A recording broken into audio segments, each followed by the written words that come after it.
20 years ago, I found myself as a teenager a big Mark Bowen T-Rex fan.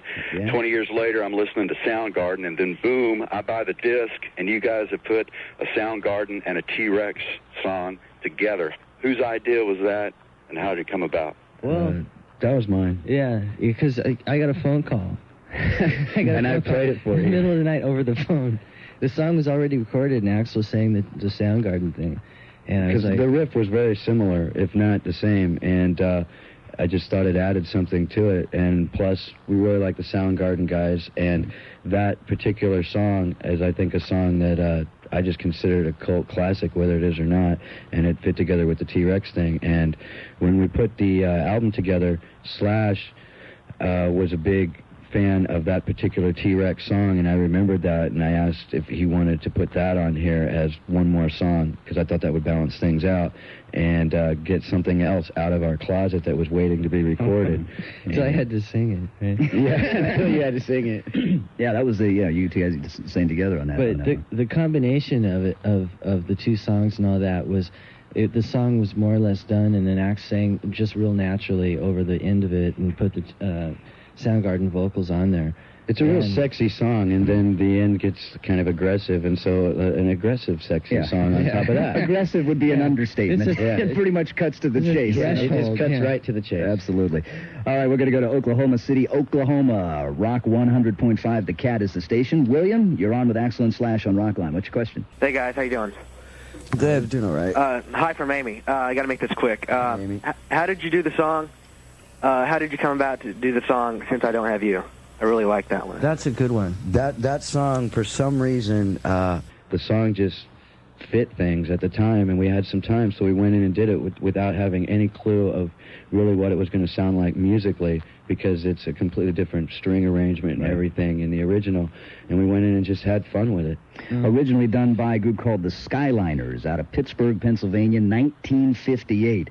Here it is from Guns N' Roses. Punk rock at its finest. You're listening to Rockline on the Global Satellite Network. Nice little groove there towards the end of that, isn't it? Voodoo. Yeah. Like, we don't know what or how that happened. Yeah. There's a good story going behind that song, because I think that was one of the first songs that really started to turn this Spaghetti Incident thing into an actual album. Really? And we did it on off time on the road and recorded it in some, there's makeshift studio in Boston. Brought rental gear down there because all our gear was on the truck, and that was how badly we wanted to do it. We just, pulled out whatever we had, and talking about Gilby's guitar, we used his practice guitar, and we used rented gear and this and that. We couldn't find a guitar store in Boston. You're listening to Rockline on the Global Satellite Network. Yeah. Slash and Axl are with us tonight on Rockline, and we'll be back with more of your calls and more music from Guns N' Roses on the Global Satellite Network. 90 minutes tonight with Axl Rose and Slash from Guns N' Roses. Lots of phone calls. Let's go to Houston, Texas now. Actually, Katy, Texas. And Christine is listening to us in Houston at 101 KLOL. Christine, you're on with Guns N' Roses. Hey, guys. What's up? Hey. Not a whole lot. How's Texas? Not a whole lot here either. What part? I just wanted to let you guys know that you're my favorite band. And I just wanted to know, are you going to plan on making any videos off the Spaghetti Incident? We're talking about it. We're talking about Since I Don't Have You, and Slash is working on a project for Hair of the Dog, actually. I have no idea. Well, we'll look forward to it. Christine, thanks for the call. Moses is in Texas, also El Paso this time, listening to 95.5 KLAQ. Moses, you're on with Axl and Slash. Hey, hello, Axl. Moses, what's happening? Hello, what's up, guys? Quick question. Why the release of the Estranged video with the Spaghetti Incident album coming out? It was just planned to make that video for a long time, and it was just the time to put the video out. We got it done, and we wanted to put it out, and we also had Spaghetti Incident, and plus it's Guns N' Roses, and it's confusing to everybody, and it's confusing to us, and it works for us, and we wanted everybody else to celebrate and join in our confusion. Now, I'm confused. You talked about the video for this song a little bit earlier, but how originally, if I understand it correctly, it was supposed to be part of a trilogy, and it didn't necessarily end up that way, or did it?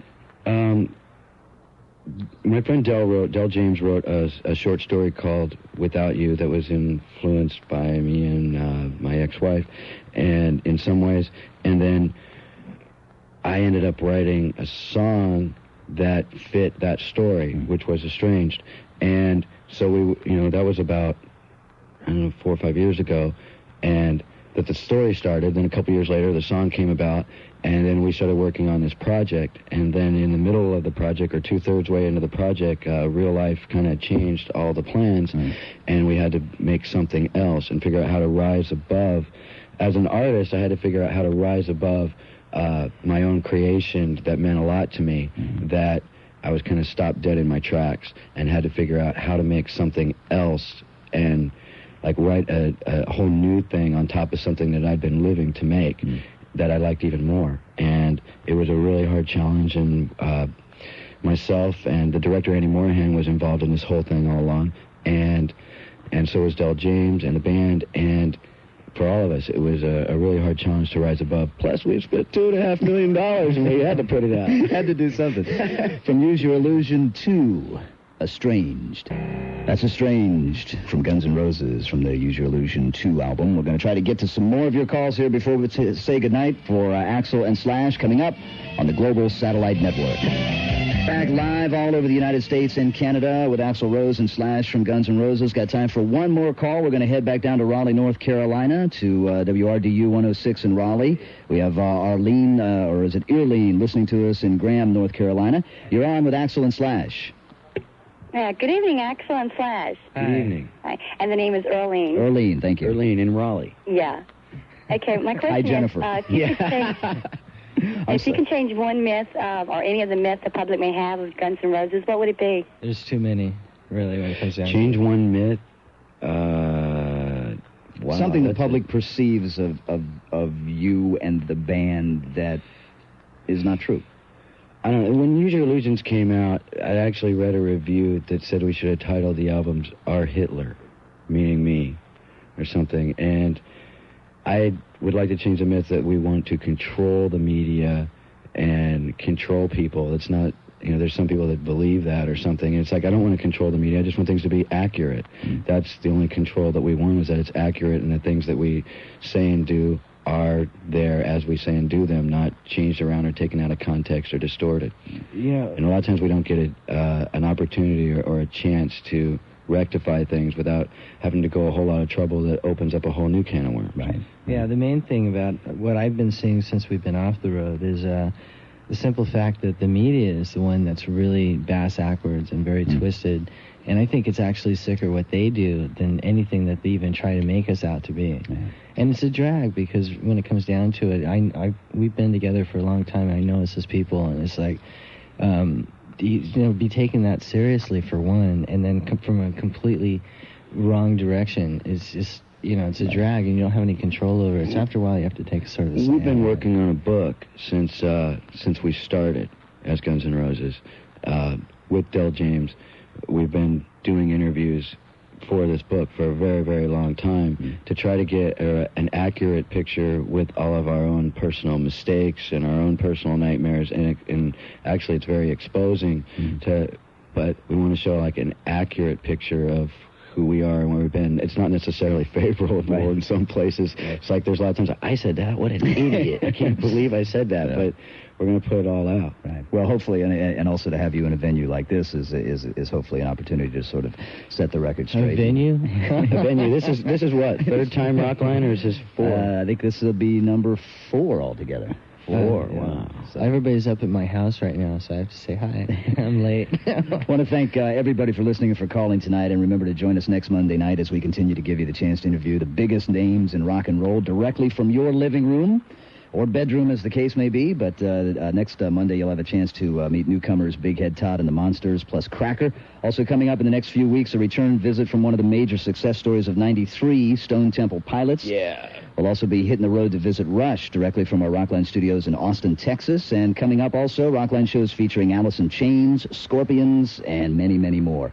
Special thanks tonight to Tom Marr and Doug Goldstein of Big FD Management and John Reese, to Warren Christensen of Geffen Records, and finally to our guests tonight, Axl Rose and Slash. It's great to have you guys here, and especially to have you together, man. It's been a real treat. It's been a great time. It's bizarre that we're here together. It's a good thing. But it's bizarre in a good way. Yeah, absolutely. Yo, better. It's been great. My name is Steve Downs. See you.